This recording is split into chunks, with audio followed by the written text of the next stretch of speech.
What's going on, guys, and welcome back to News to Astonish, where we discuss comics, movies, games, and more. Here to talk to you about more Marvel Studios news and its official return to Comic-Con next month. This is really exciting stuff since we haven't had a Comic-Con from Marvel Studios in the last 3 years, no thanks to the pandemic, and because of that, they have not been able to go to Comic-Con just to keep everyone safe, and because it's been a real hell for the last 3 years. But now they're coming back officially next month, and we're really excited because I'm sure we have a lot of announcements coming from Marvel Studios, specifically mainly a lot of Marvel Phase 5 announcements like Black Panther, Wakanda Forever, maybe perhaps a sneak peek into the next Fantastic Four movie, and more. We're definitely going to be covering all of that right here on the channel. Be sure to like, subscribe, and click on the bell notifications so you all don't miss anything, especially you new folks out here that are joining this channel for the very first time. We do a lot of Marvel coverage here, specifically Spider-Man stuff and mostly Marvel Spider-Man 2. We're also hyping up that game on this channel. If you haven't noticed, if you go to my YouTube page, you'll see it on my YouTube banner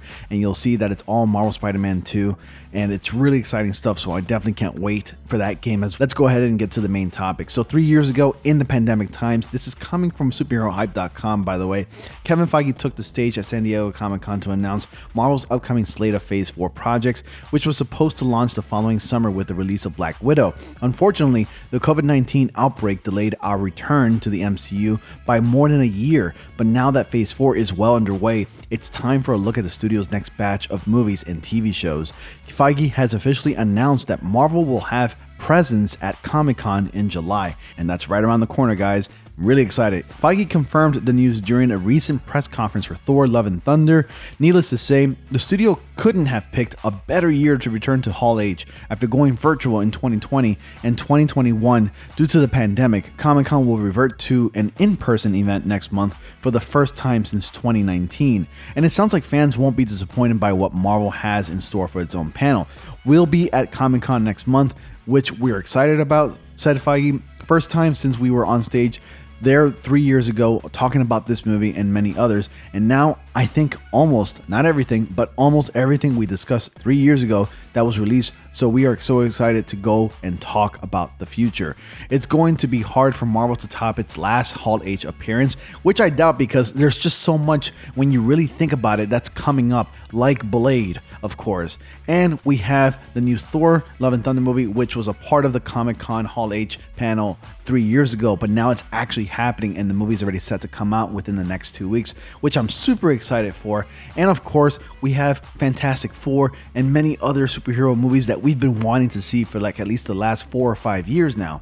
But by the time the studio wrapped up in 2019's presentation, the stage was overflowing with Phase 4 cast and crew members. Mahershala Ali was also announced as the star of the upcoming Blade reboot, slated for Phase 5. But surprisingly, Marvel didn't stop there. Just 1 month later, Marvel announced even more projects at Disney's D23 Expo, including Moon Knight's Miss Marvel and She-Hulk, which right now you can watch on Disney Plus, with the exception of She-Hulk, which is set to debut at some time in August. But right now, if you haven't caught it already, we're on episode 3 of Miss Marvel, and new episodes of Miss Marvel are coming to Disney Plus every Wednesday. So if you haven't checked it out already, definitely check out Miss Marvel. I think it's a pretty good time. It's not a groundbreaking show, but it definitely knows how to pick its demographic. It's not for everyone. I think the show is tailored to young teens, and it's the perfect show, and obviously it was intended to be that way. So if you ever saw anybody complaining about that show and saying that it's a horrible show, trust me, it isn't as bad as people are making it out to be. Again, not groundbreaking, not top tier, but it is a fun time, and I actually kind of like the show. So anyways, definitely check it out. Right now, it's anyone's guess as to what Marvel has planned for this year's event.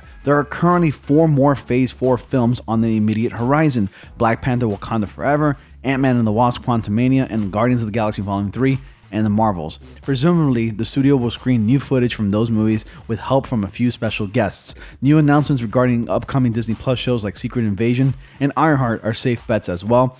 But even more exciting is the prospect of more Phase 5 reveals, including new details about the studio's highly anticipated Fantastic Four reboot, which I'm really looking forward to, and I can only hope, and at least a lot of us can only hope, that John Krasinski makes his return as Mr. Fantastic, aka Reed Richards. So the San Diego Comic-Con will be held from July 20th to July 24th, 2022. What are you hoping to learn from Marvel's panel? You let me know down in the comment section below. And that pretty much wraps it, guys. Really exciting stuff. I am definitely looking forward to the San Diego Comic-Con. I'm not sure if I'm going to be able to necessarily like react to it live, since it's actually going to be an in-person event and I don't think it's going to be live streamed at any moment. But when the trailers do drop, I will be reacting to those trailers and definitely will be sharing my thoughts and reactions, of course, with you guys, the viewers. Guys, I want to thank you all so much for watching. We're already approaching 10,000 subscribers. So at the time of me making this video, we're exactly 9,845 subscribers. This is so exciting and I cannot thank you guys so much. I am completely humbled and honored that I'm able to make content for you guys to enjoy, and I hope you are able to stick around for the long run. Until next time, guys, thank you so much for watching. Be sure to like, comment, subscribe, and click on the bell notification so you all don't miss anything, and I'll see you all in the next comic panel.